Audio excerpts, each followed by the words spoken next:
It's another wonderful day here on the iRacing Esports Network, presented by ourselves here at SimSpeed TV. It's the Alpinestars Geodesic Racing Sprint Series Australasia, round 2 of the series from Monza. We've got a 90-minute enduro in GTE cars coming up for you very, very soon. Many sends will be tried, but how many will be successful? I don't know. There's going to be a lot of licking the stamp tonight. My name's Reese Gardner. Joining me in the commentary box, Brock Cadeye and David Haynes once again. Brock, welcome.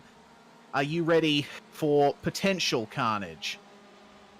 I'm ready for almost certain carnage. Hi everybody, it's really good to be back on the iRacing Esports Network here tonight with the Sprint Series Australasia. These cars are awesome. The racing last week we saw was a little bit crazy, but awesome nevertheless. And with an enduro here, round 2, throwing the drivers in the deep end with a couple of pit stops and some good strategy for them tonight. So I'll be interested to see the pace of these drivers as well as how they manage the strategy side of things as well as the pace side of things. And yes, like you said, sends and passing opportunities, there are quite a few around Monza, but the issue is actually completing them. So I'll be interested to see how we go, but 90 minutes ahead of us, anything could happen. Certainly. And David, 90 minutes is indeed the race length. We've got a fuel tank restriction as well. Yeah, exactly. I've been doing some quick sort of back-of-the-envelope maths, which suggests that the pit window is going to be pretty wide indeed. Someone could go as long as possible on the first stint, and then their second pit stop might be only 3 laps from the end, or if you have to pit really early, it probably won't jeopardize your overall strategy. So I think we'll see a real mixed bag out there, especially if we get a safety car like we had last week at Brands Hatch. So lots of things could happen. And what you touched on there is it's a really high-speed circuit with quite a few heavy braking zones. So hopefully lend itself to some good passing. But hopefully people calculate their risk when trying to make a move like that. Yeah, that's exactly right. There's nothing more demonstrative of the ability to, or the need rather, to calculate your passes, make sure that you see them through cleanly than this track. There's 3 main zones for overtaking. There's the first chicane, the second chicane, and the third chicane. So if it goes quickly one direction and then the other, you can bet that someone's going to pull a move there. Practice is now over in this warm-up session towards the race. This is the grid for the Alpinestars Geodesic Racing Sprint Series Australasia. Damien McPhee for Pure Racing Team on pole with Luis Polo Gallon in second. Blake Neck for third in the Geodesic Racing Machine. Scott Sislovsky for All-Star Motorsports in fourth. John Peasnick and James McKee follow him up. Troy Maguire and Jackson Suzlin Harlow for TTL Esports. Rounding out the top 8 in ninth, we have Adam Briggs and Ethan Warren rounding out the top 10. And in 11th place here tonight, we have Zachary Hanlon. 12th is Martin Silvassi. 13th, Ross Rizzo. 14th is Mark A. Rayner. 15th, Michael Hammond. 16th, Ryan Jerrick. Gene Genie Fiddies in 17th. 18th is Reese Keane. Justin Strickland in 19th. And rounding out our top 20 here tonight, Daniel Jenny. Another bumper grid. So starting from 21st is Cameron Stubber, followed by Matt Huppert, Nick Cummings, Rob Harris, Sean Linsell, Tyler Bowen, Stephen Bartholomew, Paul Wood, and 29th is Paul Nichols, and 30th is TJ Brown. For Full Momentum Racing, TJ Brown's teammate David Jellings lining up in 31st position as the cars pull away from their grid past the Ascari chicane, or just before it. Nino Natale in 33rd with Aaron Farmer in 34th. Aaron Dariccio in 35th with Will Barrington, Phil Gadd and Steve Denby up behind him. Peter Matson and Chris Polly rounding out the top 40. And the final 2 cars to take the field here, John Gamaz and David Farrelly. 42 GTE machines taking the start here at Monza and powering their way, screaming their way down to that first chicane. The Variante Rettifilio, we've seen plenty of safety car inducing incidents around that point of the circuit, so it'll be interesting to see how these guys handle it. Certainly hoping for the best. That's exactly it. And I was just noticing there, we've actually got a nice spread of cars in here. We've got Porsches and Fords and Ferraris, all spread out nicely throughout this top 10. So that iRacing has hit the bop on the head for the most part with these cars, because we can see there's a good variety of them here. So, Reese, I'll pass to you for what is going to be the race start with the safety car peeling off. Yes, indeed. Damien McPhee already going there. Luis Paulo Gallon slotting in right behind. As the green flag flies, the start is satisfactory. Look at all of that machinery coming out of Parabolica. The track narrowing up slightly as they go past the pit exit. What is going to happen into turn 1? McPhee has the edge here over Gallon. He's managing to hold on. Looks like a nice, orderly start up the front. Let's see what's happening back in the midfield, though. We got some side-by-side running and drivers slowing to a crawl as they do, coming up to that first corner. But McPhee has done very well to gain a little bit of a gap here on Gallon as they come up to the second chicane. He has indeed, and kudos to all the drivers through the first turn 1 and 2 there. Very clean and nice start through there, but it's a long race here tonight. A lot of these drivers are very well known and they're pros at what they do in these cars, so they're going to want to get into a nice rhythm early on and understand the car, the track, and what's needed of them before they start making any big moves. We do have a lot of racing to go here tonight, but it looks like throughout the whole field we're pretty much single file, so everyone has sorted themselves out very, very nicely here tonight, guys. Yeah, certainly have. Obviously, it being a 90-minute endurance race, there's not as much pressure to get your braking right into turn 1. You just need to take it nice and easy. Don't run into the back of the car in front of you, and you will be plain sailing. There are plenty of opportunities to put more moves on your opponents. Speaking of which, have a look at Luis Paulo Gallon. He is right up onto the back of McPhee now. Was right in the slipstream coming up to Parabolica. So McPhee has not gotten away as much as he probably would have liked to. That's it, McPhee. He got a great start there, but we know Gallon is an absolute weapon in this GTE, in any GT machinery, I should say. So this week could be looking for redemption after not a great start to the season last week in round 1, but has a little look. Doesn't make it work down to the turn 1. You've got to be seriously committed. And in the background, we actually have a move being made there as well, just behind Zach Hanlon. Whoa! And Briggs is around there. So, oh man, that was very, very close. Yeah, it definitely was pretty unfortunate, actually, because Briggs had just completed that move. So, real shame for him. He's going to have to do all of that work once again. We're just going to go to a quick CPR kart parts replay of that incident as the race continues to go on in the background. Just made that move and then got served right back. That's unfortunate. Troy Maguire, I think, might have misjudged the lines that they were taking there. We'll see. That's it, and it's kind of hard earlier in the race. You're trying to understand the guys around you and exactly what they're trying to do in this race and their lines, the way they act and how crazy they're going to be as we get further into this race. Now, just want to flick back to Ethan Warren, actually, who I think is on the back. Who have we got there? Troy Maguire, I believe it is, who has a bit of damage to that rear wing. So already guys have got a little bit of damage and they will have to manage that for the majority of this race and deal with some of that understeer and lack of straight line speed due to the damage, as Warren goes to the inside now to try and make it work at the final turn here at this Monza circuit as we come around. Oh, they made contact there, and Ethan Warren has spun across the field and off into the wall. That was really unfortunate there for them. Not quite. It looks like they've made contact in the braking zone there. That was odd. Yeah, I'm just going to have a look here at this replay that's on screen. Looks to me like Maguire actually moved slightly to the right as he got onto the brakes, which probably wasn't the best thing to do because Warren was right there. I mean, I get that you have to turn in for Parabolica, but I think that might have been a bit early to start moving to the right. Yeah, that's exactly it. So we're going to have a look at Harlow and Neck now, who are embroiled in a nice little battle here for 4th and 5th position. As we can see, Gallon has started to just drop a bit off of McPhee out front there, but Neck had a bit of early speed, but that's dropping off just a little bit. As now Harlow, we saw he had some great pace last week and really capitalised on that as the race went on. So will we see his pace get better as the race gets on, or will he just try and solidify this top 5? I think at this stage of the race, it's definitely smarter to stay in the slipstream, maybe save a bit of fuel, because you got to remember, these guys not only have a fuel tank restriction, they will have to make a couple of pit stops in this one. So the more fuel that Harlow can save, the better. Neck, as it is, seems like he's slightly got the measure of Harlow here. So I think, oh goodness me, Jackson, getting a little bit too much of a lawnmower deal there on the exit of Ascari. That's not optimal.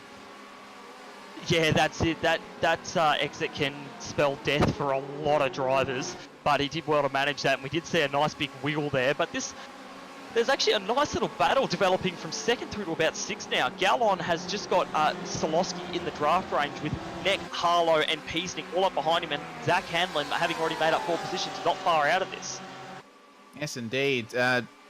All these guys battling quite hard at the moment in this early stage of the race, but not so hard that it seems just like a 10-lap sprint. These guys have definitely put the pressure on each other and themselves, but they're keeping it reasonably controlled.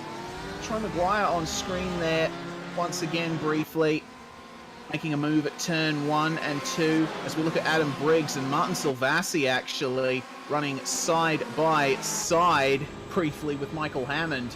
They're coming down to the second chicane here. Have a look at Hammond. He's trying to scare Briggs, I think, into a move. Oh no! Oh no! There's a car going across the track behind them!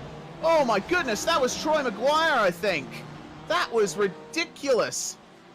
Almost, that's really fortunate that that no other people were involved in that. Just looks to me like Maguire, I think Maguire may have been caught out slightly by cars braking in front of him. Yeah, I think he was a little bit there. Looking at the CPR Karts replay, he was weaving around a bit and then just shot out, tapped the arm car, and it spun him around and into the pavement runoff. So a bit of an odd one there, and Ross Rizzo nowhere to go after he came across to get Maguire just stood outbraked himself, and a tap for Rizzo, which is not going to help him on a track that is very much straight line dependent. Yeah, certainly. Any damage that you get to the front of the car or to the diffuser of the car as well is certainly going to put paid to your straight line speed. We're looking back from Scott Soslovsky at Blake Neck as they make their way down the front stretch. And Soslovsky's qualified very well here. Just taking a look at Sizzlin Harlow as well. He's putting the pressure on Neck once again. But this is quite an impressive effort from Soslovsky so far, isn't it?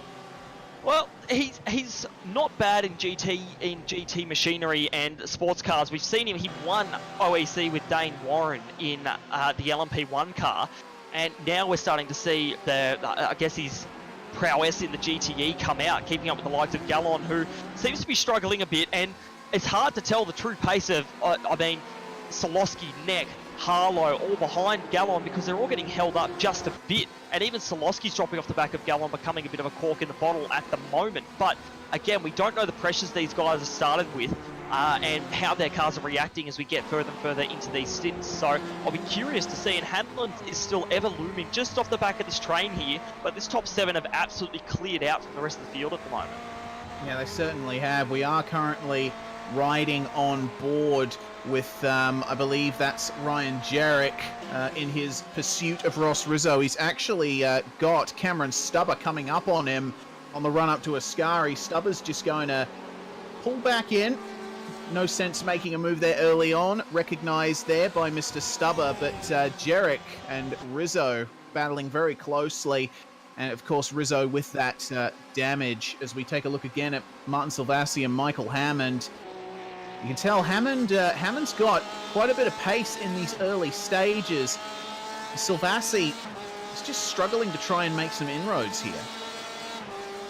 That's it. Silvassi started a little bit further back in the pack here, so he's really just trying to get up further towards the front of the field and understand exactly what's going on there. So we saw last week he started from pit lane and he made some brilliant moves up towards the front of the field, and again he's just made another pass there. So I feel like his qualifying isn't exactly indicative of his race pace, and we've seen that before from Silvassi. He's very good in the race, but when it comes to qualifying, he's let down a little bit. But these Trick Sim Sports guys, strategy is their best friend, and depending on if we get any safety cars in this race, who knows, be interesting to see exactly what happens later in this race with their strategy unfolding.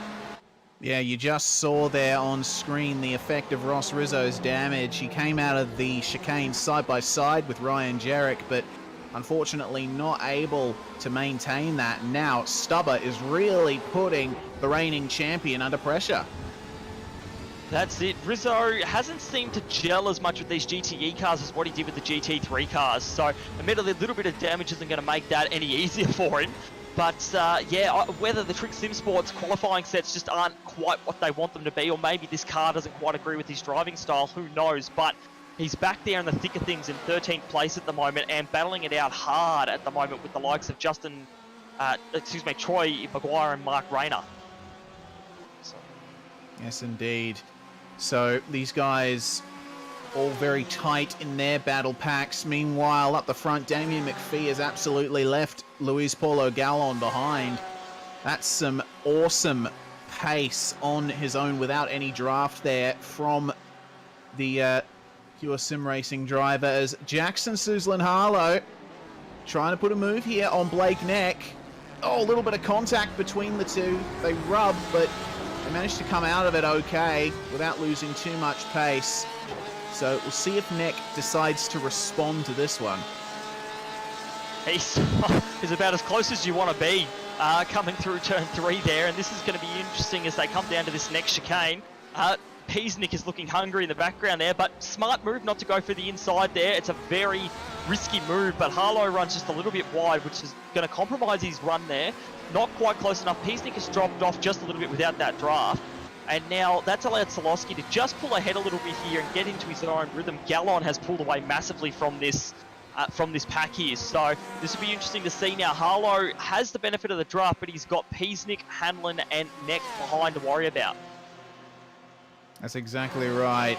It's a difficult position to be in if you're one of these guys, because it's at that stalemate sort of first part of the race where you haven't quite worked out where you're going to be at the end. You're just trying to consolidate your current position. My goodness, that is a move at Ascari. I believe that was Silvassi on Briggs. Or on Hammond as well. So Briggs now actually looking at Hammond here. Oh goodness, from one side of the track to the other. Hammond trying to get Silvassi back. They're racing a bit hard, I think, for these early stages. They're just trying to sort each other out without tripping over each other. That's it. I mean, you can benefit from the draft here and saving a bit of fuel, but equally, these guys are all racers at heart and they want to be in a good position at the end of this race to win. And that's what all these guys are doing here. So having a look at Silvassi with that Ferrari shooting down the inside there, Michael Hammond's Ferrari, and he's actually made that work beautifully out of turn 2 and gotten that outside line to hook up very nicely, and that's left Silvassi at the mercy of Adam Briggs as they come around here. Briggs may be left with nowhere to go. Obviously, around here there's not great passing opportunity. We're just hearing now that Jackson Suzlin-Harlow is through, so we'll quickly switch there. Solowski has slowed up massively and fallen back quite a bit here because Suzlin-Harlow is now quite a ways out in front, and that's left Solowski at the mercy of these guys. We're going to have a look at the replay of this pass on screen now as they have a look here. As they come up to the second chicane, Harlow has gotten a very good run there and gotten that pass done, and it looks like Solowski's just hasn't quite gotten the run he needed. Harlow was just hooked up through that second chicane, so well done to Jackson Suzlin-Harlow making his way through the field. Yes, indeed, and I'll tell you what, all of that palaver has handed a bit of an advantage to Gallon up ahead in second.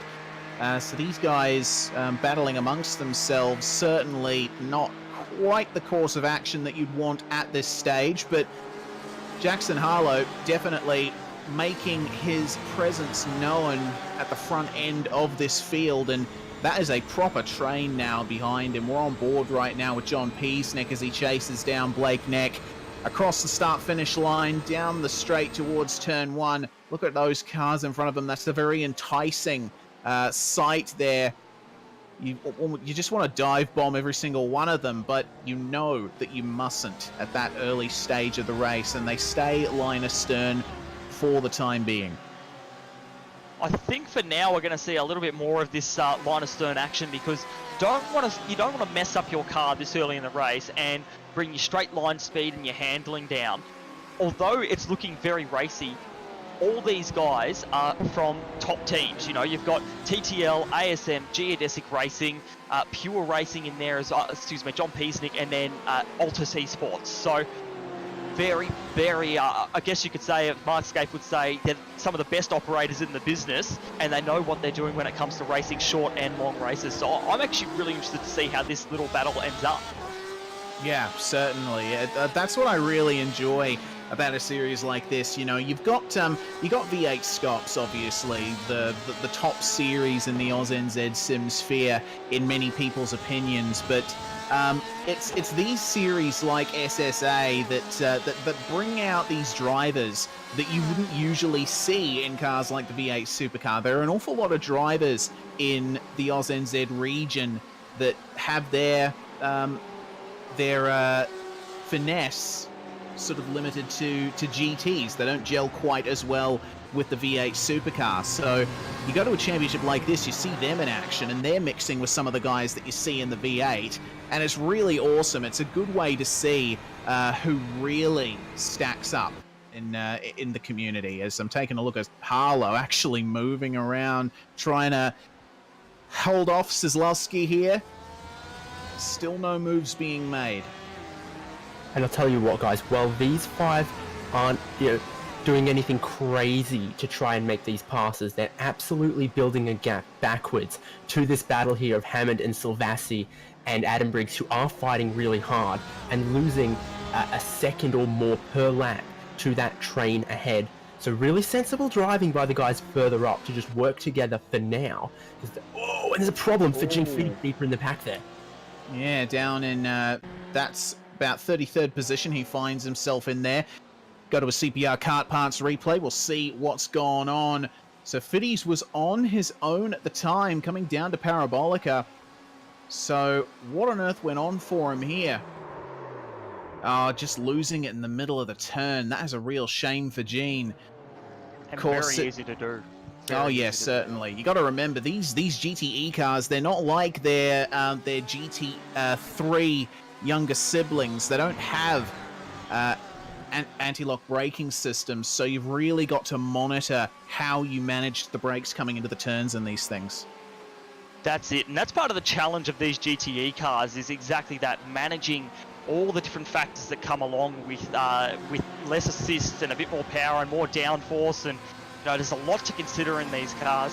Excuse me, and that's what makes them a different driving style of the GT3, and that's why we see some of our guys who are great in the GT3s aren't as great in the GTEs, because they are quite different cars under the surface. Yes, they certainly are. Oh no, Michael Hammond in the wall. So the starting to break down some of the fronts that the drivers have put up in the early stages of this race. Sorry, Reese, just had a look there, and he did the exact same thing as Gene Fiddy's replay on screen now, CPR kart parts replay, and he's just done the exact same thing there as Gene Fiddy's gone in a bit too hot, locked those brakes, tried to accelerate, and he spun around. So that's really unfortunate for him there.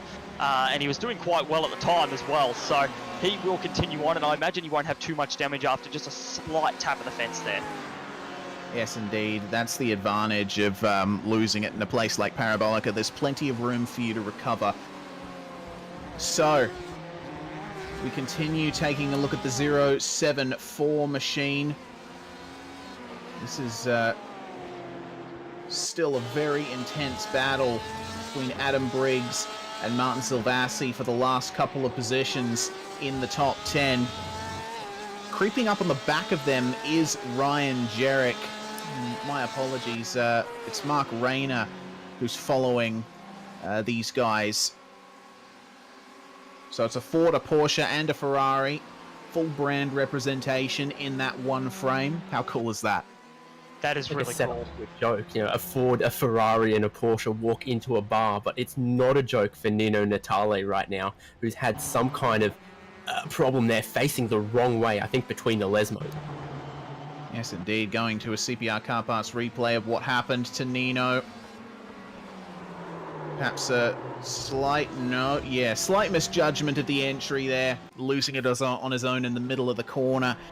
It's difficult, man, because these cars are all mid-engined. Even the Porsche. This is the new Porsche 911 RSR, new for 2018, which moves the engine forward. Usually on a Porsche, it's hanging out past the rear axle, so all these cars have more or less the same kinds of handling characteristics, with their strengths obviously in different places, and it's going to be a bit of a learning curve for drivers who are used to front-engine GT3s. That's exactly it, and the cool thing is, just I'm having a look at Harlow, Solowski, Neck, that little battle pack there, just in the one screen again, Porsche, Ferrari and Ford all together. That in GT3 we've seen the balance performance has been a little bit off sometimes. We've seen some cars come to the fore more than others. In this series, so far what we've noticed is each car is brilliant in some parts and not so good in others, which is exactly what it should be. And right here, no car can get the better of the other because they're balanced so evenly. It just comes down to driver skill and trying to get that run and throw it down the inside. It's brilliant to see. It absolutely is. Speaking of throwing up the inside, Sedlowski is continuing to threaten to do that to Harlow. But, I don't know, Parabolica, not always the best place to make a pass. I can understand you doing it if it's the last lap and you just want to have a last chance lunge. But with this track, going through such a fast corner and being connected by two long straights, it's not always the best option. Have a look at the run that Sedlowski has. Just moving back online in the braking zone. This is the psychological game that we're seeing happen. Just those little looks, making sure that you have the other driver looking in their mirrors, watching you. Possible distraction, possible mistake, and move done. That's probably what Sedlowski is hoping at the moment, but Harlow is holding off his advances quite well. We always talk about the mental game, don't we, Reece? The flashing of the lights, the moving around of the car. Forzan El Nabi is someone who I've noticed has done it quite a bit, particularly towards the end of the race, trying to distract his opponents. And it's very good because you're not doing anything illegal in a sense, as Solowski runs just a little bit wide there, and Neck's on the back of him into the second Lesmo, but won't be able to do much about it at the moment. You're not doing anything illegal in the sense of the rules, but what you're doing is trying to psych out your competitor and wear them down mentally before the end of this race, so they start making mistakes earlier and can give you those positions earlier. Yes, indeed. Have a look at Peasnick as well. Just having a tiny bit of a look at Blake Neck. And that mistake from Sedlowski has really pushed these guys back. It's given the advantage to Harlow in this little battle pack from third back to seventh. Peasnick once again having a look. And he's definitely attempting the move now into Parabolica. Neck's going to try and hold on around the outside, but there's not enough grip there. Peasnick is now through into fifth place, and now that may give him the confidence boost he needs to start searching for a position from Sedlowski. Well, we've got to remember here, Peasnick does have a lot to prove, considering how last season went for him. And he's had a great start last week, but now he's going to continue that form. Long season here, so you've really got to keep it up. He locks up just a little bit to not run into the back of Solowski. My God, they're split by hairs at the moment, aren't they? Yeah, they certainly are. Peasnick coming off from winning the opening round of the season at Brands Hatch in dominant fashion. So he's got, as you said, Brock, quite a bit to prove this year, or this season rather. This year as well. It is a new year, isn't it? They're getting very close in the braking zone for the second chicane, and those curbs absolutely pounding the suspension of those things. But another thing these drivers have to be wary of is cut track penalties. They're easy to get here. Monza quite liberal with how much of the curbs you can actually use, but you go just a hair too far, and iRacing will penalize you quite harshly for it. That's it. You know, we're talking a matter of seconds. So for these guys that are in this little train we've got going at the moment, if you lose that time, you're out of the train and you may not be able to catch back up, because the draft has such a large effect here that the speed of the cars means that you won't actually be able to catch up unless there's a safety car. So, you know, you've really got to be careful, drive precisely but fast, and basically make every corner count. You know, particularly with such great competition around, yeah, one little mistake will just put you way back out of the picture. That's exactly right. Got John Gamaz letting these guys by. Their first bit of lap traffic. Nice and easy done along the front straight. Gamaz has had a pretty quiet one, actually. He's done reasonably consistent lap times throughout his outing in this series, so good to see him out there circulating, getting it done. Silvassi here, on the other hand, looking to grab 8th from Adam Briggs. This Rizzo is in the pits. one. Oh, hello. That is interesting. What happened there? Well, I'm going to assume this might be a scheduled pit stop. Get that damage fixed.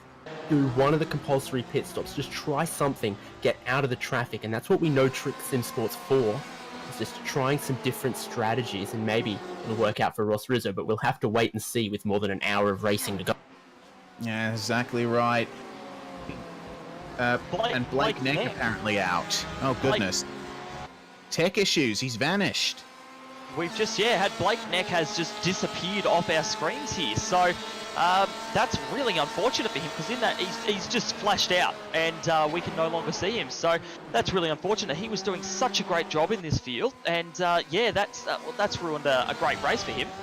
Yeah, certainly has. Neck was putting in a very strong performance versus these guys. So real shame for him and for Geodesic Racing to lose that. But I tell you what, it's really put the fire underneath John Peasneck, because he is really pressuring Scott Kozlowski for what will now be 4th place.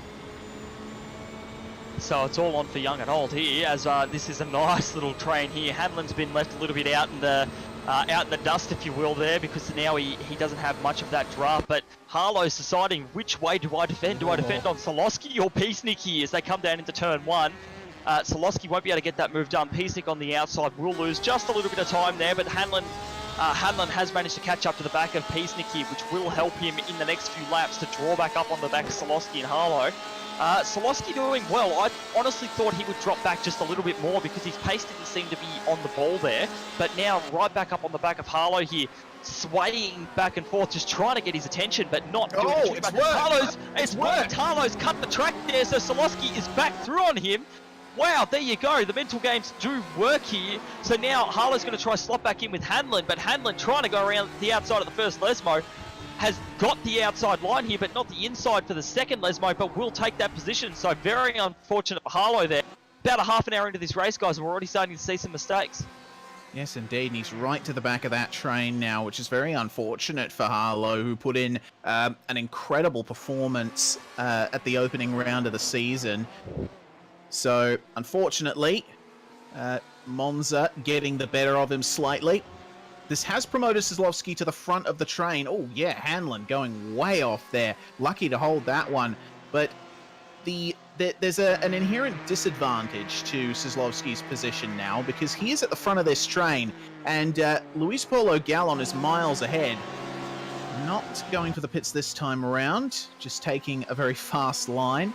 But Kozlowski is going to fall victim here, because he has no one to draft in front of him. He is the one punching that hole through the air, and Peasnick is the one who is going to take advantage of it. The Element Motorsports driver goes to the right of the ASM Ferrari, and he is through before they even get to the turn-in point. Good move.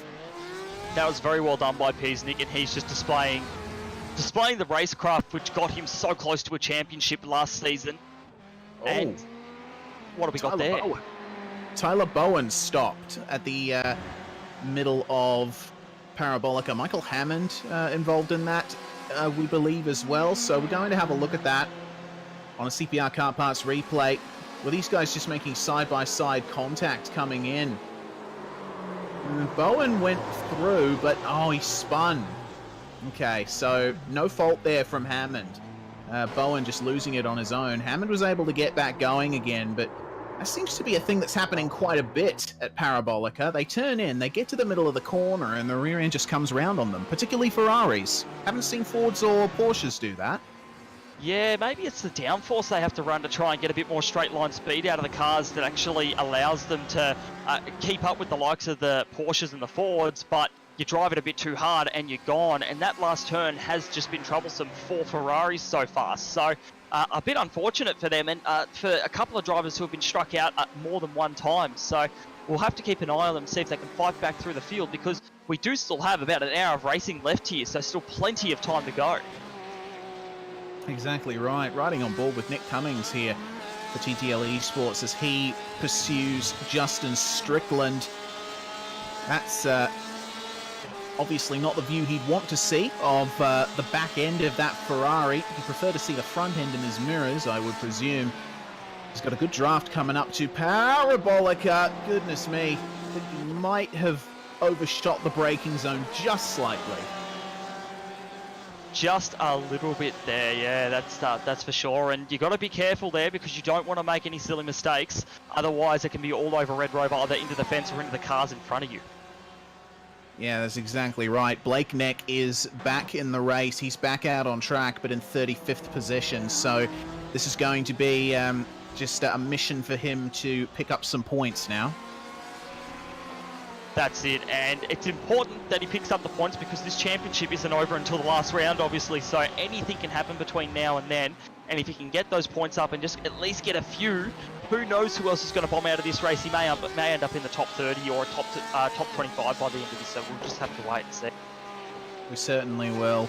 We currently ride on board with Martin Silvassi, looking back at Adam Briggs there, coming through the Lesmo turns. Great section of racetrack, and you can really use all of the curb and AstroTurf on the exit to get a nice run down this section of the track through Vialoni and down to Ascari, passing underneath the old banked oval. And the Ascari chicane, one of the more fun chicanes on the circuit, but certainly difficult to get right. That's exactly it, and that exit there is beautiful when you get it right, as you said, but if you get it wrong, it ends up in an out-of-control car. And sorry, just as we're talking now, Luis Paulo Gallen has taken his pit stop. So he's in for his first pit stop of the race here. So that's interesting. So this is, I think that signals the beginning of our pit stops for our leaders here. Yeah, all of them jumping in right now. It's a busy place to be. I think the bigger question is who is staying out. So Damien McPhee still out. He's got traffic as well. He's losing a bit of time that he cannot afford to lose. There is our race leader. So as we keep one eye trained on the leader out on track and one eye in pit lane, Gallon is now out. And that was a bit of an awkward exit from him, side by side with Aaron Dariccio. Not quite enough space there. So McPhee, the pressure is on him to try and make this pit stop work. Maybe Gallon was hoping for a bit of an undercut. McPhee not having too much trouble with the traffic in this latter stage, but I'll tell you what, he wouldn't have liked that too much. No, that's for sure. You really don't want to get caught up in these things here, particularly when you're the leader. You just want to be out there, no trouble, making it work. And that, unfortunately, was not what he wanted. So we'll see if he comes in this lap. Luis Paulo Gallen, I'll be interested to see where he ends up in comparison to McPhee, because McPhee had quite a gap going by the time that pit stop came around. So he is going to dive in now for his pit stop, hard on the brakes there to make that work. So we'll keep an eye on him and have a look at where Paulo Gallen is on track at the moment. He is still coming down what you'd call the back straight. I'm not sure of the official name for it, but under the old oval here and getting ready to come into Ascari. Yes, indeed. Excellent shot of the pit lane there, showing Damien McPhee come in for his pit stop.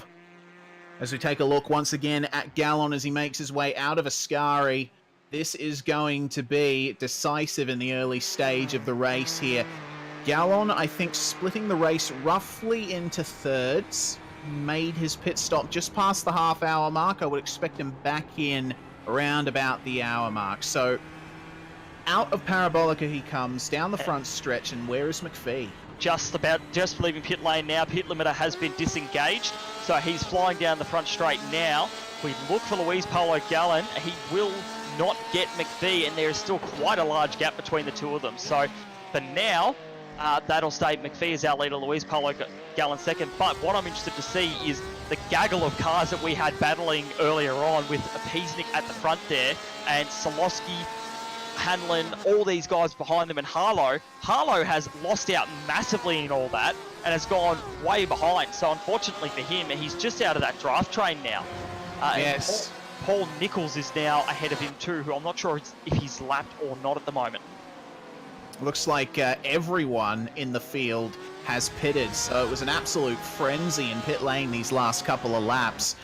So Paul Nichols now right in the middle of that battling train, and Peasnick up ahead, flashing his lights at Nino Natali as they make their way around the far end of the racetrack.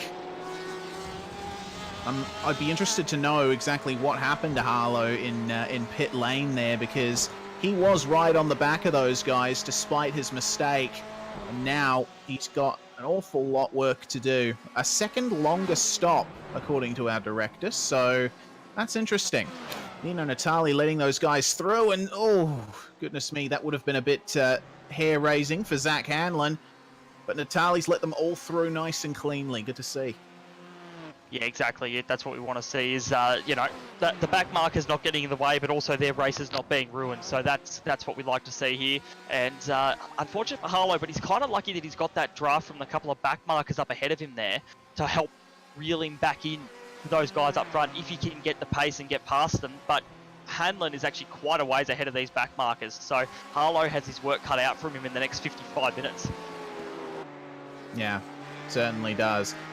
But the good thing is 55 minutes is a reasonably long time in racing terms, so Harlow has plenty of time to try and get himself back on track, no pun intended. We're currently right on board with Adam Briggs. Big draft down the front stretch in his pursuit of Martin Silvassi. These guys have not been able to get rid of each other. That's it, and they're probably starting to get sick of seeing each other in the mirrors and in front of them, but well, right now they're stuck together like they have magnets on the front and rear of their cars. So for the time being, they will stay together, and Solowski's doing a good job to stick with Peasnick, even though his pace doesn't seem to be quite as good. But Peasnick, through the more technical parts of the circuit, pulls a bit of a gap, but Solowski just keeps within draft range and manages to reel him back in just a tad. Yep, exactly right. And I'm noticing an interesting battle going on in the midfield as well between Stephen Bartholomew and Reese Keane. These guys quite close together, and Bartholomew with a really good run out of the second chicane. So these guys also not able to get rid of each other at the moment. That's it, and this is the great battling. This is what we love about this series. There's battles usually going on throughout the whole field, and some days we may focus more on the front, but when their front's not popping, we have the back of the field to rely on the midfield. So this is really good. Bartholomew's got a little bit of a gap back now, so he's not quite as close as what I'm assuming he would like to be on Reese Keane, but may be able to reel that back in. But Keane looks to have a bit of pace. We've got a car that's just cut the chicane there. Who was that? Steve Denby, who's currently in 34th position. So one of our back markers there just cut the chicane, probably got him out of the way a bit of some of our cars lapping him. Yes, indeed. We continue to take a look at Ryan Jarek and Cameron Stubber coming out of Parabolica. These guys, once again, the Ferrari versus Porsche battle. This has seen quite a bit through the field. Not as much of a draft as I was expecting from Mr. Jarek, but I'll tell you what, he's really pushing him under brakes into the first chicane there. That's it, yeah, he's pushing hard there, trying to make any move work, and that's the thing about that chicane is that you really, to make it work, make that chicane work, you need to brake a little bit earlier than what you think to get that turn in and really get turn 2 right. But we'll look at Jarek coming down into the second chicane here. Relatively safe for now, albeit that he does have the car of Nick Cummings right behind him, and Cummings is looking fairly racy tonight. So we'll flash to Briggs and Silvassi now and have a look at them, the battle for 7th and 8th place. And Silvassi has made some good progress throughout the field, +4 positions at the moment. and Briggs is +2. So they both made a little bit of progress, and we'll be looking to improve that as well, as Briggs gets a little bit of those sausage curves there, which can be deadly, and but manages to make it work and get a little bit further away from Silvassi. Yeah, I almost thought he was going to barrel his way through the middle of a scurry there, but he managed to hold on, did Adam Briggs. These guys have been trading places pretty much all race. That is a car stopped. That's not good. That's Nino Natali there. Very unfortunate, and I think I can only assume how that happened for him. There's Ross Rizzo on the back of Mark Rainey. You can see Ross Rizzo with a little less damage on the front of his car now. He's on a recovery drive, side by side down the front stretch. Fantastic shot coming down to the first chicane, and that is going to be moved done for Ross Rizzo. We'll see how far up he can get before the next round of pit stops comes around. He's up in 9th now. Yeah, I think an early pit stop has worked out pretty well for Ross Rizzo. Pitted 5 laps earlier than a lot of the other guys. Probably the moment the pit window opened for him to not have to take 3 stops to get it to the end. So now running in 9th and looking very quick. Probably the best they could have done with the early contact that they had. Yeah, that's right. Rizzo out of the Variante number 2. Della Roggia. Della Roggia, of course. I'm not sure where my memory is today, guys. My apologies. But this field, big as it is, we haven't seen that many retirements. Definitely not as many as we were probably expecting. McPhee continuing to lead and Gallon in 2nd, just coming up to some lap traffic there. John Peasnick continuing to hold off Scott Cislovsky, and Zach Hanlon right behind those guys. Adam Briggs and Martin Silvassi behind Jackson Harlow. And the top 10 completed by Mark Rayner and Ross Rizzo. Those two guys, of course, having just swapped places. Cameron Stubber has managed to get away from Ryan Jerrick slightly. Nick Cummings continuing to make his way up from 23rd up to 13th at the moment. Reese Keane doing very well for DPR Racing as well. Stephen Bartholomew with another good run. Started 27th. He's currently running in 15th. Daniel Cheney right behind him. Michael Hammond, he's had a couple of issues of his own, which he'd probably rather forget, as has the guy behind him, Troy Maguire. Started 7th, down in 18th, and you got to imagine he must be quite frustrated there. Rob Harris probably streaming this for Valkyrie Sim Racing. G'day, Rob. Gary Cousins right behind him in 20th, with Sean Linsell coming out of Parabolica as well in 21st position. Justin Strickland as well in this field, losing a couple of positions off the start. Tyler Bowen up from 26th to 23rd. Paul Wood currently running in 24th position. Blake Neck has already made up many positions from when he came back into the server, but still definitely not the best race for him. Will Barrington in 26th position, and David Jellings in 27th. The top 30 being rounded out by Aaron Farmer, David Farrelly, and Aaron Doricchio. First couple of cars a lap down. Paul Nichols in 31st, and Steve Denby down in 32nd. Chris Polly and Peter Matson making their way through there. Those guys getting pretty close. John Gamaz currently having a couple of issues negotiating the first chicane. And Gene Fitties, Nino Natali, Ethan Warren, Phil Gadd, James McKee, TJ Brown, and Matt Huppert's all retiring from this one so far.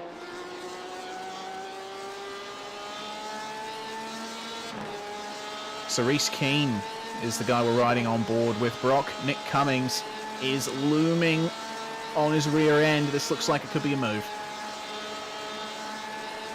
Oh, bit of a bump. Oh, no! What? Okay. That is not what we were expecting, Brock. Brock? Where are you, Brock? Well, Reese Keane's been lifted right up off his rear wheels in the straight line there. That contact not working out whatsoever. He's been spun around into the inside wall, and he keeps driving. We're going to get a replay of it because that car has taken a lot of damage. And let's have a second. And with that, looks like Nick Cummings has actually quit the race. So that is a very bizarre incident, David. I am not sure what the circumstances were behind that. Yeah, we were riding on board with that one. It didn't turn out how I thought it would whatsoever. I thought the TTL driver was about to dive to the inside, then it just kept going and then lifted up the back of that other Porsche. So that was a huge high-speed incident. We're looking now, though, 7th place, Adam Briggs, because Martin Silvassi is right in the draft. Yes, indeed. Silvassi and Briggs continuing to trade blows here as they have for much of this event. Briggs managing to hold off Silvassi nicely, though, through the turns. We'll see how they go coming down the straight. For all the troubles he had earlier in the race, just 2 seconds behind them is the other Trick Sim Sports car of Ross Rizzo, who, I mean, he's pretty quick in GT machinery when it suits him, so I think he's definitely been catching up to this battle. And both of them only got one more pit stop to get to the end. Silvassi, meanwhile, is the 3rd fastest car on track, so that is quite the pace that Silvassi has got. I think Adam Briggs should be worried. Silvassi's just the right distance back to have made good use of the slipstream. As we see Reese Keane working his way onto pit lane. No surprise considering the magnitude of the accident he was involved in. And so over that last lap, it was 3/10 that Silvassi pulled out of Briggs. He's about to be right underneath there as well. Like, I think he's at exactly the right distance to be picking up a very, very healthy slipstream. Yeah, that is an incredibly healthy looking slipstream there that Silvassi is picking up. That's quite the distance he is starting to make up here to Adam Briggs. Oh, really pushing the limits there, coming off the track out of Ascari. That's something that that is very knife edge, that particular section of the circuit, because we got to remember Monza is not a modern racing venue. It was built back in the 1920s, and it has been mostly adapted for safety throughout the years, so you still have a lot of places where the track is lined with grass directly. Yeah, that Ascari chicane's also got a lot of curbing to try and stop you from cutting it. The car coming out of the pits will give space to Briggs and Silvassi. I think that's one of the Geodesic cars potentially that was a bit further down the order. But this lap around, I think Silvassi hasn't gained as much as he did the previous lap. Looking at my timing screen, yeah, Briggs beat him by a 10th last lap, and I think a lot of that was through the Ascari chicane. So maybe those faster corners benefiting the Ford a little bit.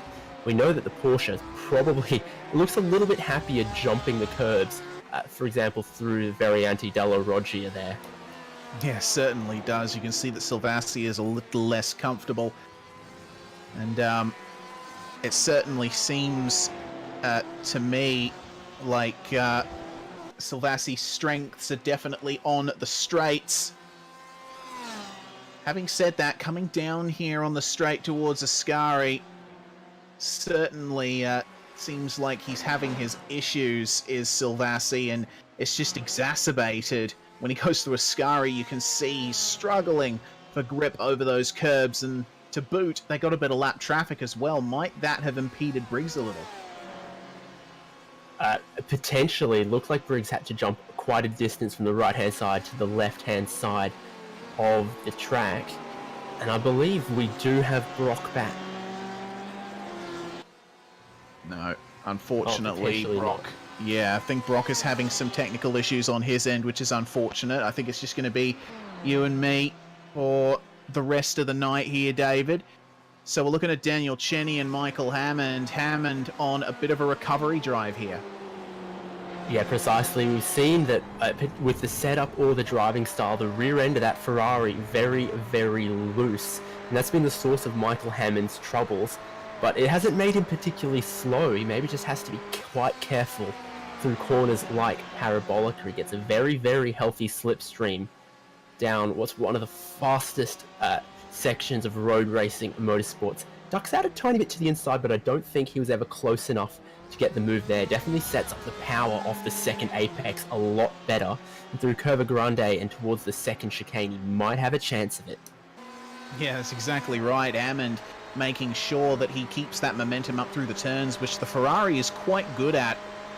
And actually almost having a look towards the inside, but thinking better of it at the last minute. Goodness me, they are close. That's a great shot through the chicane. I tell you what, these cars, I do believe when they first came out, I did make a bit of a comparison to the GT3 cars. The Ferrari is sort of like what the Mercedes was in GT3. It's very much about that initial punch. Oh dear, David Farrelly off the track, or at the side of the track there at Ascari. Quick replay, we'll see what happened to him.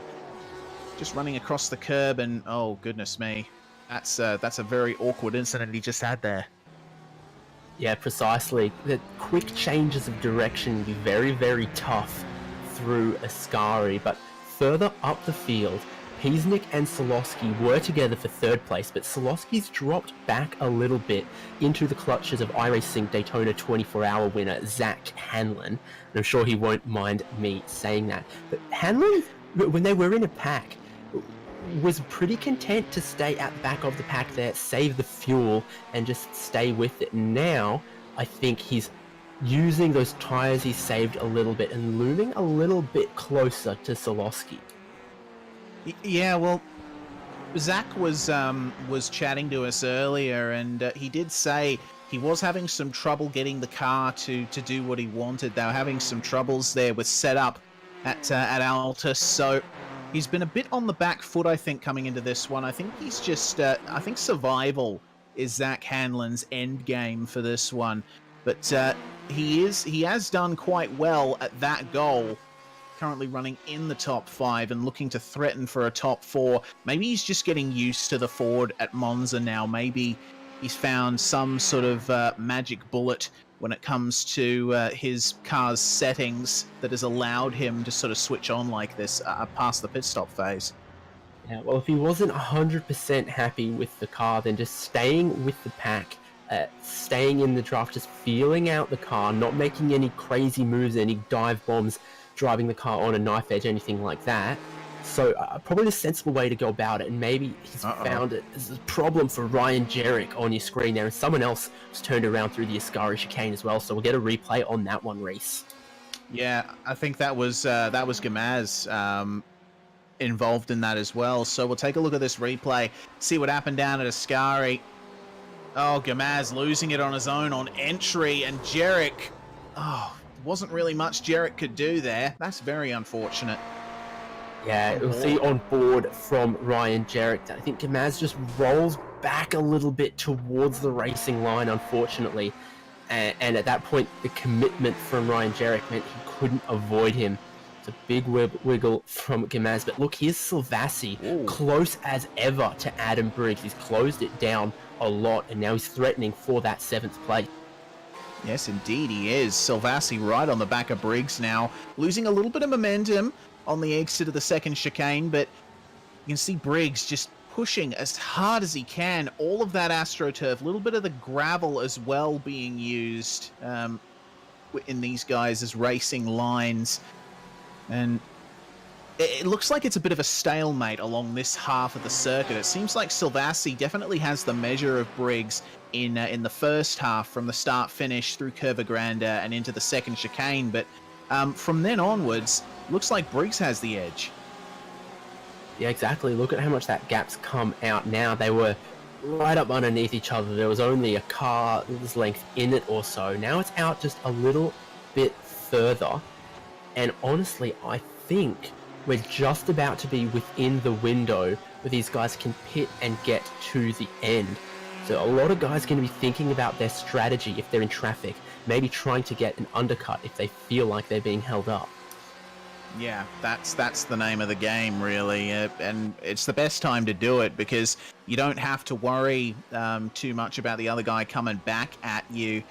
given it's the last stint of the race. As long as you can continue to maintain that consistent driving, look after your car. Slow down penalty potentially for the 72 there, right? Because Adam Briggs pulled all the way to the left, slowed it down a lot, maybe just taking too much of the curb through the first apex of the first chicane. And if that's the case, he'll be lucky to stay with Silvassi here, but it's definitely cost him the position.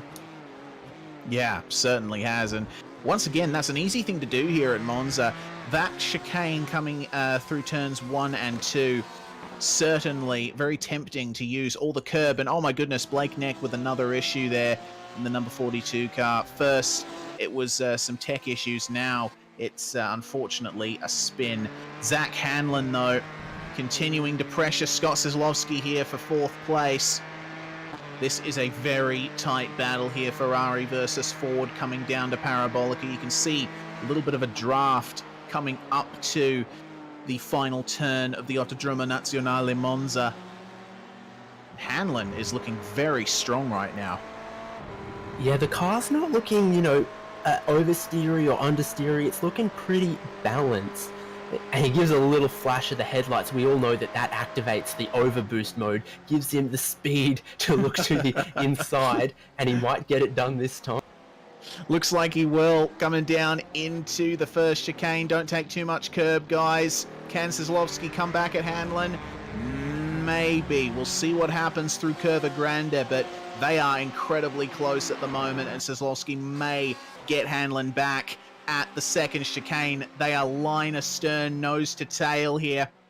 Kozlowski pulling out slightly. Hanlon almost moving over to defend, but looks like both of them thought better of whatever it is they were planning to do. And Hanlon's managed to hold on for a bit longer. Yeah, Scott Kozlowski is very level-headed kind of racer, so I think he's not one to make a silly, vengeful move to try and get that position back. He'll be thinking, maybe about his strategy, maybe about survival. And so he'll just stay there with Zach Hanlon for a little bit. And of course, I have to say, I was being a little bit facetious. Flashing the headlights doesn't give you any more horsepower, but it sometimes feels like it does. Definitely increases your mean value. Yeah, I mean, certainly, that's one way to consider it. I think Zach Hanlon used it that time to say, I'm definitely going for this. I'm not faking it. Be ready. I'm gonna be on the inside. Don't turn into memes. Yes. Unfortunately, not all of us can be Bo Albert, right? I mean, if you imagine a world entirely populated by Bo Alberts, it wouldn't be good for anyone with epilepsy. Adam Briggs following along with Silvassi, battle 7th and 8th, and I think that's some traffic to the outside of the circuit, narrowing their run into the final corner. So I'm not sure Silvassi or Briggs will be entirely happy with that, but with how many cars we've got out there on circuit, I think it's something a lot of them just have to suck up and deal with.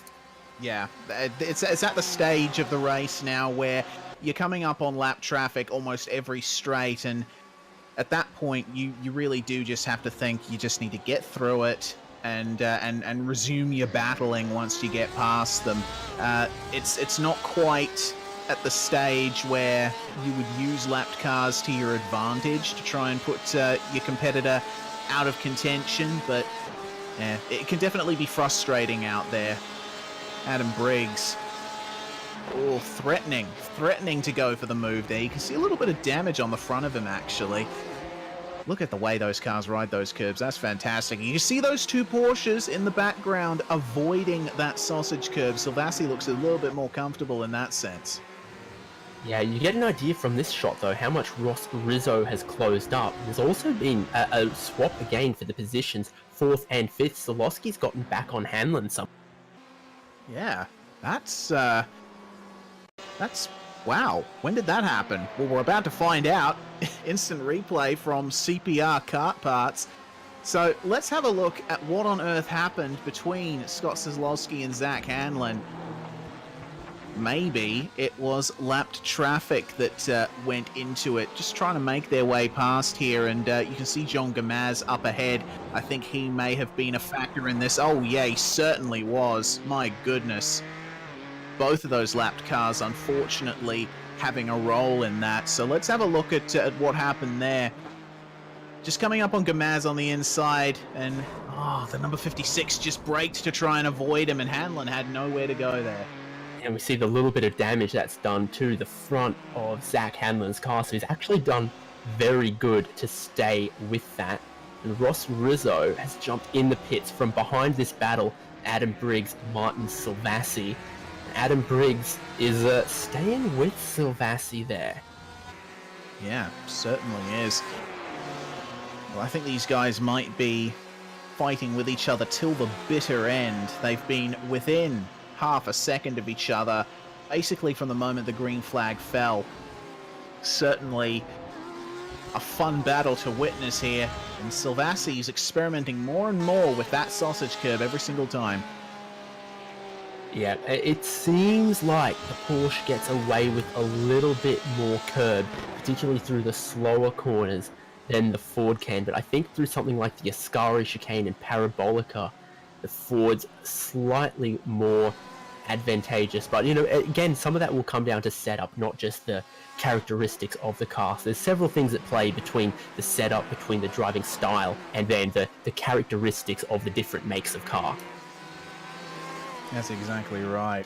Great shot coming through Ascari. Yeah. Of who rides some of that curbing on the inside and who doesn't. And it's a very, very critical corner because it's one you carry a lot of speed off the exit and really sets you up through Parabolica, which sets you up along the pit straight. So once again, all those guys stay out. Most of these drivers staying out. A bit too casual there, a bit too casual. So it's it's only really Rizzo and I think Reese Keane and some others who've come in for their second pit stop. Everyone else, all these other dudes / drivers, deciding that staying out as long as their fuel will take them is probably the safest strategy. That's what most people are doing. Doovers. That's what we're going to call them, doovers. It's 2019, that's what we're calling them. I don't know. But whatever it is, Hanlon is maybe losing some straight line speed to that damage on the front left, but he's still looking pretty solid through the corners and getting the advantage of the slipstream off Scott Solowski's Ferrari. So he's absolutely staying there, maybe hoping to get that fixed in the next pit stop. But it's not how the Ford GT rolls off the production line with that front left light at a 30-degree angle. No, certainly not. And I think at this point, Zach Hanlon will be wanting to stay in that draft as much as he can until he can take the pit stop, get some damage repaired as well. Of course, that's that occasion is probably coming up very, very soon. We do have drivers coming into the pits very, very shortly, I would imagine. We are under half an hour to go here at Monza.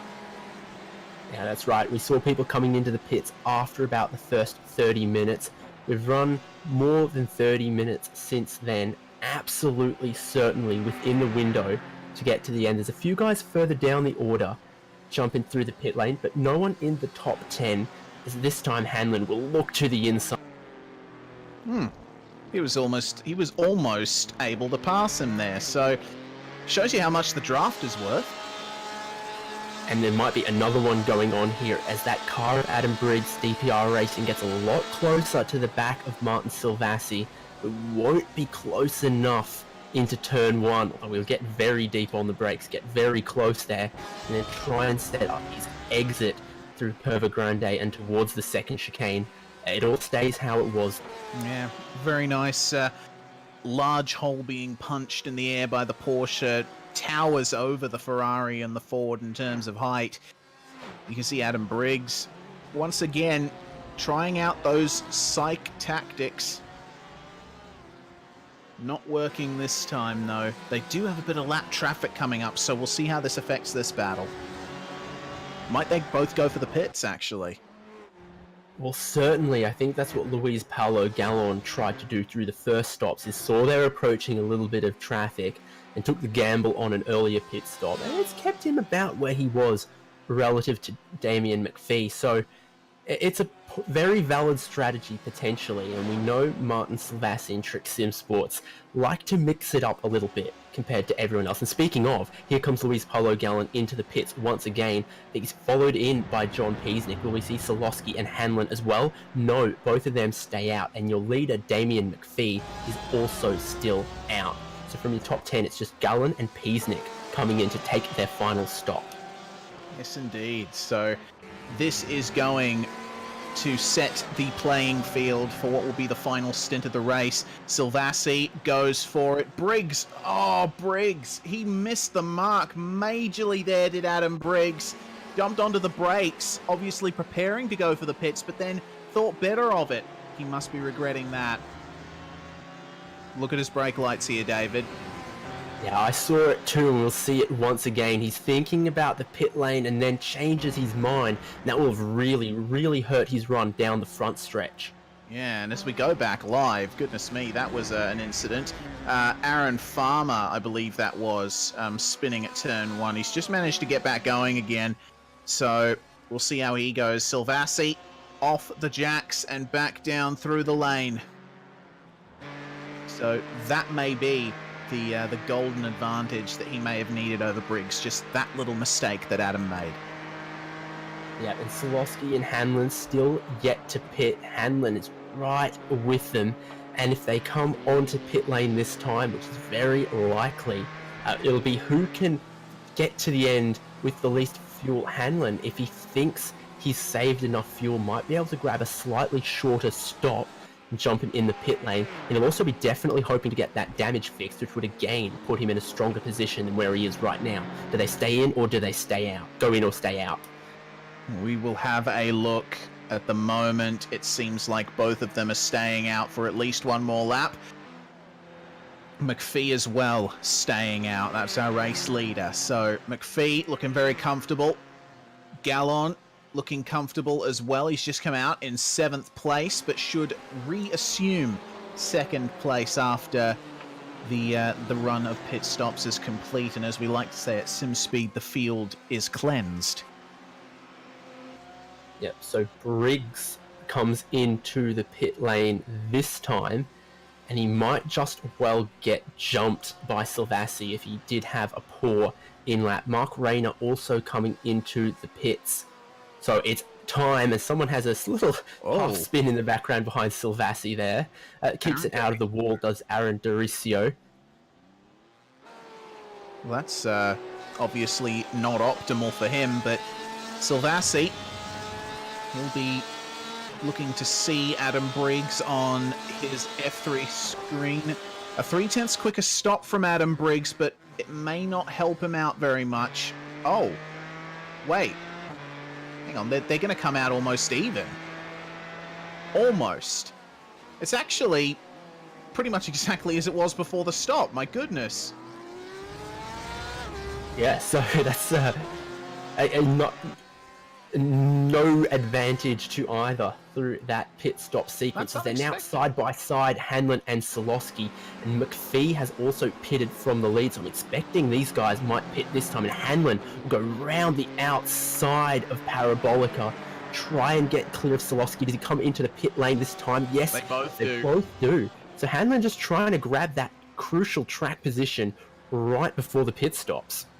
Yeah, very well played, actually, by both of those guys to not make contact. You see McPhee there pointing his car directly at the pit exit, and Jackson Harlow coming into the pits behind them. Luis Paulo Gallon out on track with his car fueled to the end.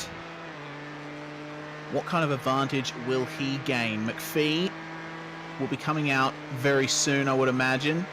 He's already out. There he is. No, he's already up the road, sorry. Mistaken car liveries there. 5 seconds up the road is Damien McPhee. Goodness me, he's pretty much untouchable at this stage. Yep, and Peasnick's come out as well, but Hanlon is still just ahead of Solowski. He's going to go deep into the first chicane as well. Scott Solowski knows well enough to not turn him, though. Now Solowski will have the advantage of the draft. He's managed to pass him before. Hanlon's got a lot of work on his plate to hold on to that 4th position with 21 minutes to go. Yeah, you can see the straight line speed not helping him there as Silvassi and Briggs continue to fight. Solowski stays behind Hanlon once again, probably just sizing up a move on him for now, because you can see Hanlon, I don't think he's gotten any of the damage on that car repaired, so he obviously thinks he does have the pace to keep Kozlowski at bay, but we will see. We will see. Oh, just getting into the gravel, barely maintaining control of that Ford. Yeah, driving it really hard now. He was more level-headed, more balanced, driving within the ability of the car before, and now he's pushing it. If you look at Michael Hammond, a quick replay, because he's had yet more fun in this race. Yeah, we're going to take a look at him here coming into the first chicane. I'll just pinch the brakes on entry into turn 1, and that's let a couple of cars by. That's a shame. Once again, it's something that the Ferrari seems prone to doing. Yeah, and not just the Ferrari, but Michael Hammond's Ferrari as well. He's got the brake balance maybe too far rearwards, or just not enough rear downforce on it, because it's not the first time, and but hopefully the last time that he's done that. Yeah, certainly. We take a look at Bartholomew as he tries to hold off a very hard-charging Ryan Jerrick. Battle for 12th and 13th here. Both of them being quite conservative with the curbs. Those two were the guys that Michael Hammond ended up losing out to at the first chicane. And goodness me, do my eyes deceive me, is that Adam Briggs in front of Martin Silvassi? Yeah, indeed it is. He's gotten past somewhere, so we get a replay of that one. That's been a very long boiling battle, and once again it's just down the front straight using the slipstream, and he's clear before the braking zone too. So decisive, rather decisive there from Adam Briggs. Yes, indeed. Very well done as we go back live. Under 20 minutes to go here. Bartholomew and Jerrick still continuing to fight it out here for one of the midfield positions. Quite the slipstream that Jerrick will have here. Look at how much he's drawing up to the back of Bartholomew. Threatening to make a move. Bartholomew actually goes a little bit defensive. Almost a move, but these guys very rightly waiting for themselves to go all out into the last couple of laps. Yep, so how it stands with 18 minutes to go, McPhee still leads quite convincingly over Gallon, over Peasnick. 4th and 5th, that's a battle, Zach Hanlon and Scott Solowski. And this one here, 12th and 13th, well, it continues to rage on. Ryan Jerrick trying to find a way past Stephen Bartholomew, and it's not going to be this time into Ascari. It might be into Parabolica or setting it up for turn 1. As we see Ryan Jerrick rides plenty of that little curb on the inside of the last apex of Ascari chicane. Yes, indeed. And Bartholomew continues to put his car in the middle of the track or thereabouts. Just letting Jerrick know, I'm not going to give this to you that easily. You're going to have to draw right up to the back of me, try and make a move somewhere down the straight if you want to have any inkling of getting by me. Well, we'll see what happens down here at turn 1. Big blimp shot briefly as we continue to ride on board the rear wing of Ryan Jerrick. Pulling out, almost making a move, but once again, thinking better of it. And it's one of those turns where you think about making the move. You almost commit to the move, but you still have time to back out of it if you wish. Yeah, it's such a long braking zone, and Bartholomew's not quite got the run off the exit, so Ryan Jerrick's right underneath him. Will just find a car width towards the inside of Variante Della Roggia. He's pretty deep on the brakes. He's got the overlap. Can he get it turned? Indeed he does, and he's clear. Very good. Pretty well done. I thought he was maybe too deep on the brakes. He's gotten it turned in and got the power down on the exit very well. Yeah, excellent move there from Jerrick, and props to Bartholomew as well for being able to get that pass done himself nice and cleanly. We take a look once again at the back of the top 10. Mark Rayner is the car from which we are looking, and Ross Rizzo up in 9th place. Rizzo has had he has not had the run that he would have wanted in this one. Unfortunately, the contact with the spinning Troy Maguire damaging him, but he's ended up making himself back up into 9th, which is good to see. And Zaslowski, meanwhile, further up, continuing to pressure Zach Hanlon for that 4th place. These guys have been... Oh no, that's a slowdown for Hanlon. That is no good at all. That's probably ruined Hanlon's chances. Yeah, he definitely needed that draft of Solowski with the damage he was carrying, so we'll get a replay of how he's picked that up.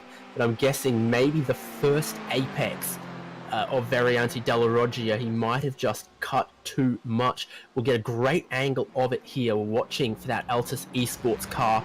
First apex good, maybe the second apex. Just grabbed too much, jumped too far across that. Yeah, big shame. Meanwhile, trouble for Silvassi. He's dropped from Adam Briggs. That is quite interesting, actually. He's falling back into the clutches of his teammate Ross Rizzo, as well as guys behind him. Last lap he was 4 seconds off, so something quite drastic has happened to Martin Silvassi. Yeah, but I don't see any damage on that car, so either he's got to save a monumental amount of fuel. Oh, he's slow. And it's now Ross Rizzo comes through. So that could be the case, because I'm not seeing much damage on the car. And I was going to suggest maybe he'd gone for a spin and not hit a wall, but just seeing there, he's let his teammate through. There's potentially some damage on the front left, though, that car for Martin Silvassi. We do have a replay. Yeah, we'll see what happened here. Riding, just trying to pick up what happened to Silvassi here. We will try and bring you that. Oh, goodness, that was a big hit. It's the exit of Ascari, so we'll watch now from the start, see what on earth has happened. So he's following Briggs there. He goes through the first apex, plenty of curb, through the second. Oh, he's hit a sausage curb heavily. Briggs was having trouble as well there. So both of them having major trouble. We're going to have another look here, this time focusing on Briggs, because we saw Martin Silvassi contact the anti-cut speed bump, and that's what sent him awry. Briggs just lost it right in the middle of it. I think he thought he was done for, but when he looked in his mirrors and saw Silvassi crashing, maybe a sigh of relief. Yeah, I mean, someone's left a banana peel through a Ascari chicane there or something. There's two guys having problems without any contact, though maybe Silvassi just got scared a little bit. That huge contact we saw with the walls definitely hurt his car, because now Mark Rayner has gotten through and Silvassi really struggling, I think, with the front grip and with the straight line speed. Mark Rayner is going to get away. Yeah, certainly Rayner with a very clean car, it seems, compared to some of the other cars in this field. So Silvassi has got his work cut out for him here. Certainly a bit demotivating to have that happen to you. Here's Rob Harris and Justin Strickland further back in the field, battling for 17th and 18th. Very striking livery that Harris has on his Porsche. Equally striking shade of green on Strickland's car. But these guys are battling incredibly hard. Valkyrie versus Full Momentum into Ascari, and the view from Rob Harris's car, he's just got a face full of green. Exactly, both of them safe for the work site, high visibility, especially this Valkyrie sim racing car from that angle. And you can see Strickland right behind trying to make use of the draft. It's just not close enough through Parabolica, and he'll need to get a very good run off there. He's going to make a move into turn 1 like Stephen Bartholomew has just done. There's plenty of battles erupting right now around between 10 and 20th in the order, Reese. Yeah, it definitely seems that way. The midfield's going off at the moment. We're at the stage where drivers at Duvers have broken up into their 1 or 2 guy battle packs, and Ryan Jarek and Stephen Bartholomew still going at it here. These guys have traded places once or twice in the last lap. We thought that the battle was done when Jarek went past Bartholomew at the second chicane a few laps back, but these guys are nowhere near done. Exactly. Looks like Jarek does really well getting the speed down off the exit of the corner, really confident getting on throttle. But I think maybe that forward in a straight line has just a little bit of an advantage. We get a good look as they come through Ascari chicane, where we've seen no shortage of action through the first hour 20 of this race. 10, 11 minutes to go, and Jarek is right in the slipstream. Yeah, good run from Jarek coming down this stretch towards Parabolica. But he breaks a little bit earlier than Bartholomew there. Good sense there from Jarek and Maguire. And Hammond finding each other on the track as well. So side by side down the front stretch. And it looks to me like Jarek may very well win this one out, but we've seen Bartholomew very confident under the brakes. Almost holding on, but you know what? This is the quintessential Monza battle. I love it. It's nice and clean. They're doing very well, keeping out of each other's hair, but still providing a good race. These guys too, running side by side round Curva Grande. These are two of the guys that have had the most issues in the race, Hammond and Maguire. As they come together on track, have a look at how deep Maguire runs. He's going to try and take Hammond around the outside. They're almost going to make contact. Hammond off into the gravel.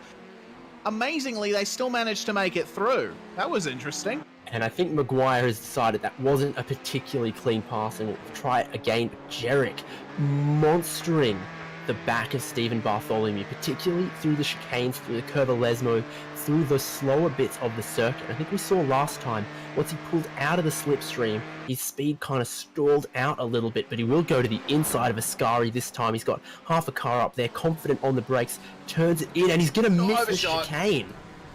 Yeah, and this is why I said earlier that Ascari is not a place you usually attempt to pass, because that is the reason why. If you take too narrow of an entry, you are not going to have the momentum or the line for when the track changes direction. You have nowhere to go but the gravel trap. 6 laps to go, and Michael Hammond is now putting a move on Ryan Jarek at Parabolica. Jarek will be wanting to get up to the back of Bartholomew once again, but he has not very long to do it. Now he's embroiled in a 3-car battle with Hammond and with Maguire. Yeah, Troy Maguire has to pick and choose which slipstream he wants to grab because it's a buffet for him. So he goes to the inside, might try and get Jarek into turn 1, who has to lock up to not hit Hammond. Jarek tries to go 2 for 1, but I don't think he'll get Hammond. In fact, he'll get pushed wide and lose both of them. Yeah, unfortunate there for Mr. Maguire, but Jarek has managed to hold on and come out unscathed reasonably from that.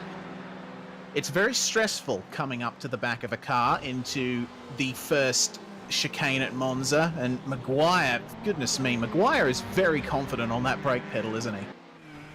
Yeah, exactly. Sometimes to a fault, but sometimes to a good pass. As we look on board, out the front, he's also got that camera facing backwards. You can see those 2 cars in front of him, those 2 Ferraris, and there'll be a little bit of forward pride potentially. He'll want to get in amongst this battle. So now Jarek is going to try to get Hammond. Yeah, Hammond with the narrower line here into Ascari. We'll see how they go. Jarek's just slotted back in very wisely, I'd probably say. But you can definitely tell that Jarek has the measure of Hammond in terms of pace. It's just Hammond's able to place his car exactly where he needs to make Jarek back out of it. Yeah, precisely. So Jarek, again, just can't find a way to the inside of Parabolica, but he gets a much more confident exit, I think, than Michael Hammond, as the 2 of them will once again have Maguire behind, trying to grab a double slipstream. He can go left, he can go right. Either way, there's a Ferrari punching a hole in the air for him. Yep, that's it. Back down to turn 1 once again. Under 7 minutes to go, and Jarek almost putting a move on Hammond, just forcing him wide in the first part of turn 1, trying an over-under almost, but Hammond, once again, just getting a better exit. And I tell you what, Jarek will be absolutely ruining that gravel trap at Ascari right about now. Yeah, precisely. Further back, there's another 3-car battle. Strickland, Harris, and Blake neck for 17th position. We'll stay with this one as Jarek looks to the inside. Won't get it done that time, but there's a couple of 3-car battles going on in the last 4 laps of this race. And then also higher up the order, 4th and 5th. Solowski cannot shake Hanlon. Yeah, 5th place is so valuable. There's 2 of them, but Sislovsky holding off Hanlon quite nicely here. Hanlon, I think, is just backing off a bit until the end. The only time he'll be able to make a move and have it stick is the last lap, possibly through Parabolica, because the straight line speed will absolutely get him if he does it any earlier. Rob Harris and Blake Neck coming together here. Blake Neck, you can tell, made his way into the top 20 after some dramas earlier on, and he has got massive pace. He's got buckets of grip in that Ford, and he's going to go right for the move here on Rob Harris into Ascari. Neck continuing perhaps the most difficult recovery drive he's ever done, and Harris has little choice but to let him go. Yeah, exactly. Blake Neck is down 15 spots from where he qualified in 3rd. So he's definitely got massive pace, just unfortunately been shuffled back there through issues. Oh, careful, boys. Michael Hammond squeezing out Ryan Jarrett, giving him nowhere to go where the circuit narrows towards turn 1. I think common sense prevailed in the end there. We didn't see either of them make contact or tag the wall, but it was very aggressive car placement, Reese. Yeah, certainly was. Hammond's getting desperate, I think, to keep this position from Jarek. He knows the deal. He knows that Jarek has pace on him, but he does have car placement, does Hammond, and Jarek has been forced back a little bit into the clutches of Maguire, who, once again, testing out just how hard you can push the Ford GT under brakes, and he's managed to unsettle Jarek somewhat, has the Ford driver. Yeah, so Maguire's been brave all race, and this also brave is Hanlon looking to the inside, gets the job done on Solowski, rides all of the curbing, that Ford bouncing around, and I think that move came from a little bit late because Solowski started turning in, then noticed the Ford was there, and then straighten the steering up a little bit, but you can see the straight line speed disadvantage that Hanlon has with that damage, because Solowski's going to try and come back around the outside, and they don't touch Martin. Oh, goodness me. They do touch there, Murray. Goodness me. That is a bit ridiculous coming out of the second chicane. I just called you Murray. I should have called you Crofty. Goodness me. This race has had action non-stop. And is that Harris back by Neck? When did we miss that?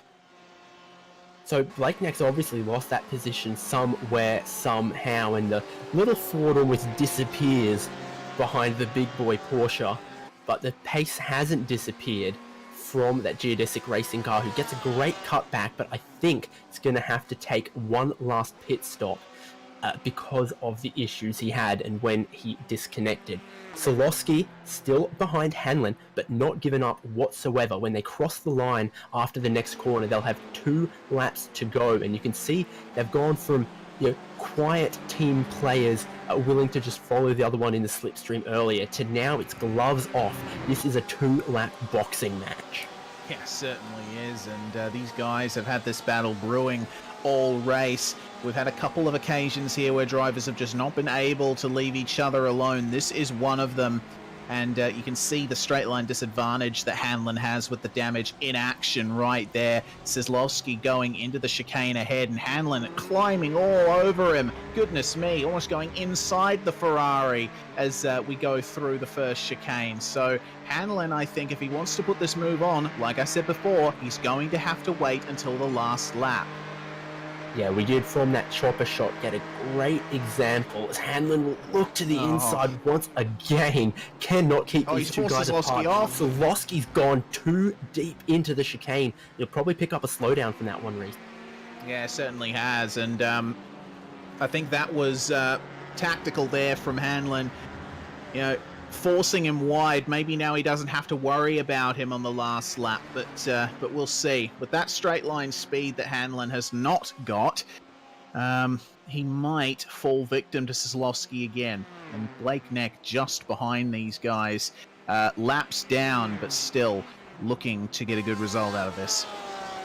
Yeah, precisely. So looking at our leader now, Damien McPhee, he's led all race, and he will grab the white flag this time by. He's got one more lap, and he's led relatively confidently, but not by a huge margin, only 4 seconds clear of Luis Paulo Gallon, who started in second, runs in second, has been second just about all race.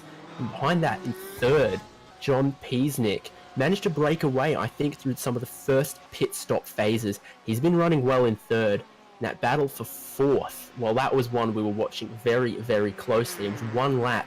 Kozlowski's going to have to gain a lot of ground to try and grab that fourth place. He might need a bump draft from Blake Neck. Yeah, definitely. That would certainly be the way of things if that were to eventuate. It does seem like Hanlon has just been able to extract a little bit more lone pace from that Ford GT just once he managed to get away from Kozlowski. But I don't know, if you're in Blake Neck's position, do you go for the move on Kozlowski?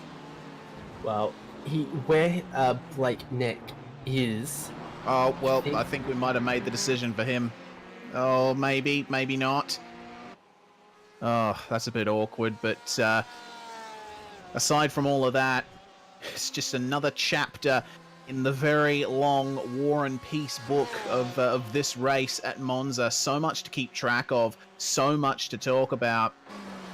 But the top of them all is Damien McPhee as Ryan Jarrett comes into the pits.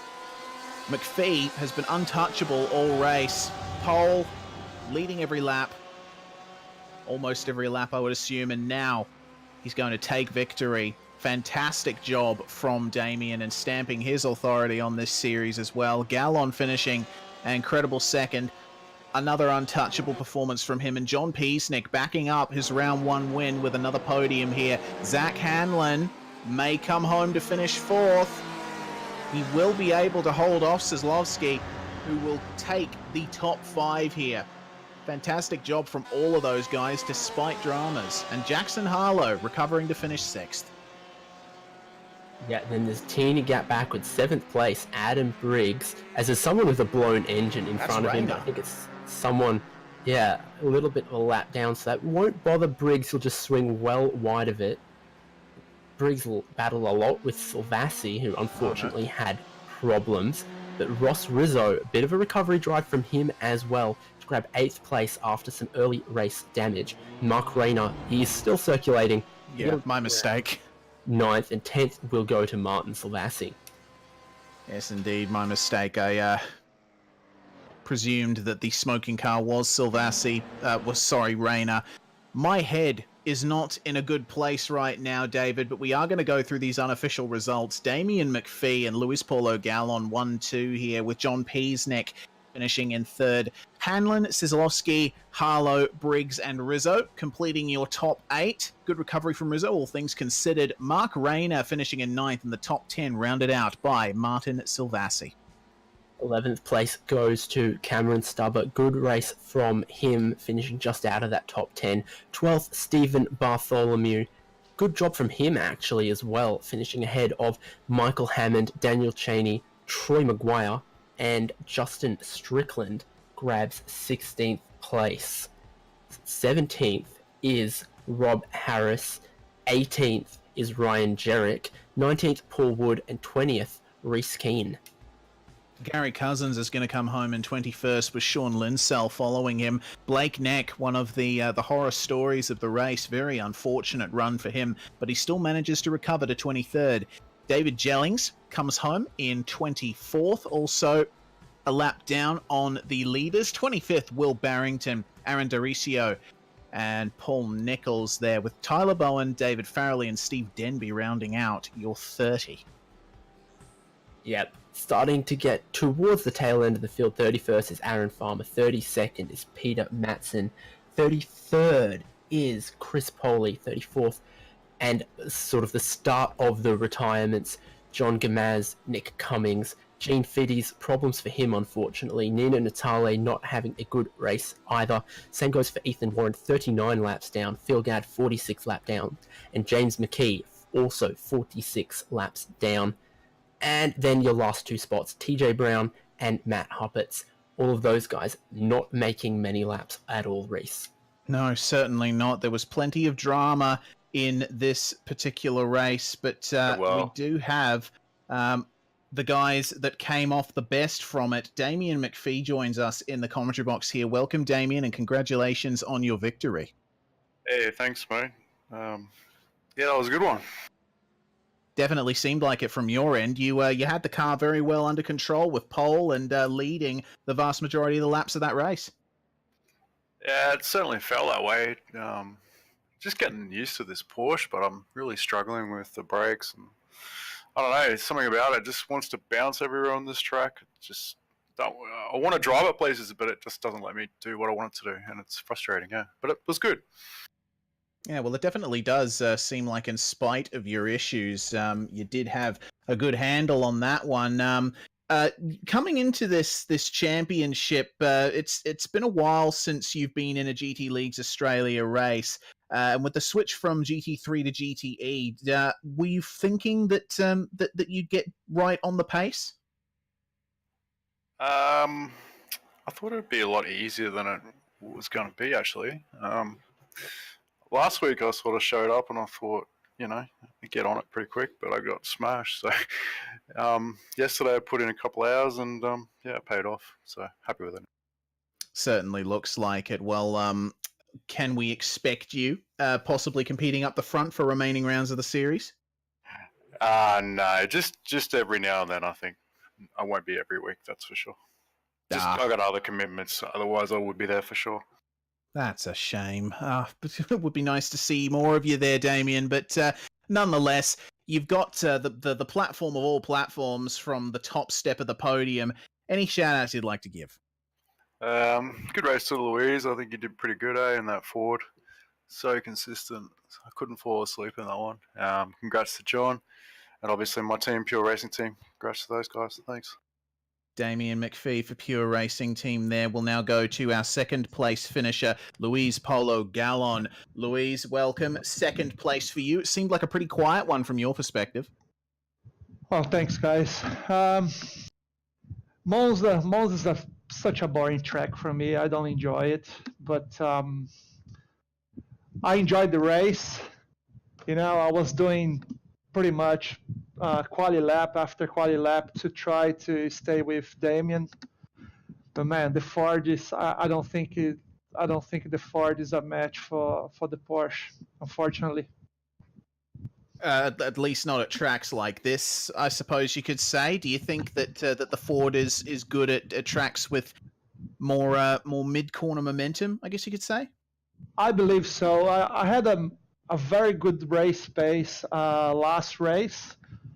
Unfortunately, I made that mistake, but my car was really, I think the more downforce the track, I think the more my car will shine, but yeah, it is what it is. I like the car, but I have to work, harder to stay with the Porsche guys. Yeah, certainly. Well, next round we go to Motegi. Do you think that'll be a better track for the Ford? Well, it's high downforce track, but I don't enjoy the track. But I'll put some laps in, try to. Yeah, it's not a track we drive as much, but I'll see what I can do. Yeah, we'll definitely see what you can do, Louise. Before we let you go, who would you like to thank? I'd like to thank the LP Racing guys, Aran and Troy. I think they had some quiet race for them, but we've been training. I've been trying to help these guys, and it's been a very good time with them. So thanks to them, and congratulations to James and John to make the podium finish. Yes, indeed. We certainly saw some driving from Troy Maguire in this one that let us know he was learning some driving techniques from you, Louise, which was really good to see. Really improved in his braking performance, I guess you could say. Thanks for joining us, Louise Paulo Gallon. And for our final driver interview of the night, we go to John Peasnick, third place finisher. John, winning round one was an awesome result for you, and you managed to back it up with a third place finish. How do you feel? Yeah, hey boys. Yeah, thank you for that. My overall third place here, I'm very happy. Damo and Louis had just too much pace for me, so I was very happy to consolidate with third. Yeah, so overall, mate, pretty happy and just good to be consistent and keep the points ticking over. Certainly seemed like you were involved in quite a few hair-raising battles. Did it seem like you... Well, did you believe that this was going to be a carnage-filled race? Yeah, I thought it was going to have a little bit more carnage, to be honest. I thought there would have been some safety cars early on, or some incidents going on somewhere. But for the first stint, yeah, I was sort of stuck in the pack there, and neither had pace to really move on, or everyone was just biding their time and saving fuel. So once I saw a little moment, I took it and tried to break away, and it sort of paid off. Well, definitely did work out for you. The next round of the series is at Twin Ring Motegi. You a fan of that place? Is the Porsche a fan of that place?